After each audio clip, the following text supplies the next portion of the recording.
Hello, everyone. Welcome back to the Love Doesn't Hurt podcast. I'm your host, Ashley Leonard.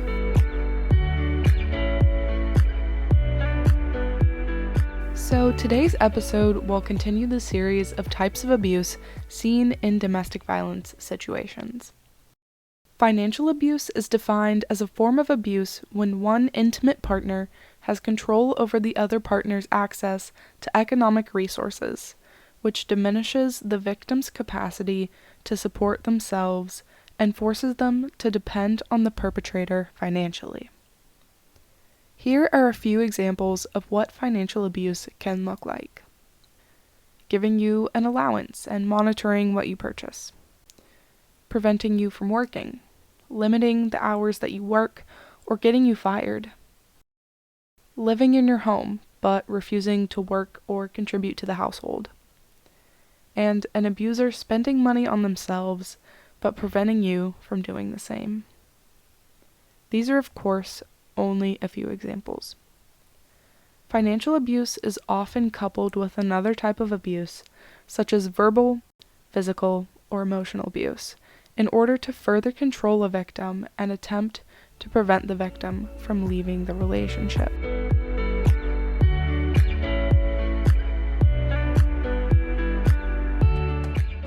Now, let's get into some statistics to put financial abuse into perspective.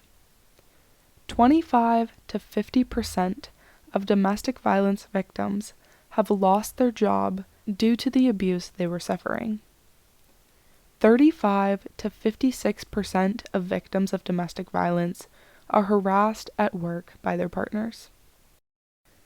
44% of full-time employed adults in the United States reported experiencing the effect of domestic violence in their workplace, and 21% identified themselves as victims of intimate partner violence. Domestic violence issues lead to nearly 8 million lost days of paid work each year, the equivalent of over 32,000 full-time jobs. And 96% of employed domestic violence victims experience problems at work because of the abuse they are suffering.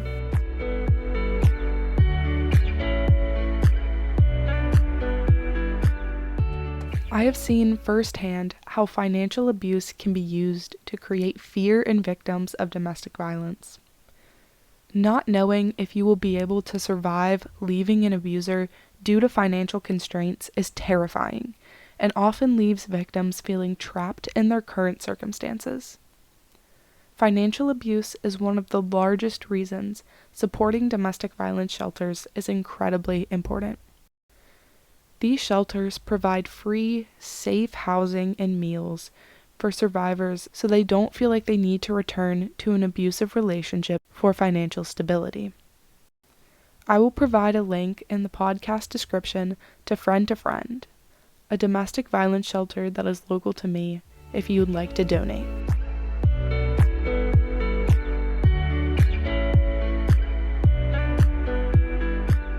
If you are experiencing financial abuse and are afraid to leave an abusive relationship, please find a local domestic violence shelter or contact the National Domestic Violence Hotline so they can assist you with that search. It may be difficult to leave someone who is financially controlling you, but it is possible and you can do it. You deserve a life free of fear. As always, it is my goal with the Love Doesn't Hurt podcast to create another resource people can use to understand their experiences, get help, and know they're not alone. If you need immediate help, please call the National Domestic Violence Hotline at 1-800-799-7233 or text START in all capital letters to 88788. You can also visit their website, thehotline.org, for more information.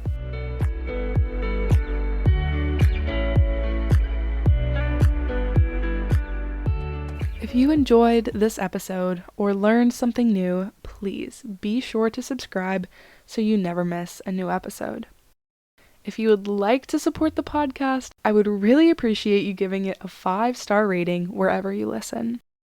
Thank you for listening to the Love Doesn't Hurt podcast. I hope you all have a great day, and remember, spread love everywhere you go.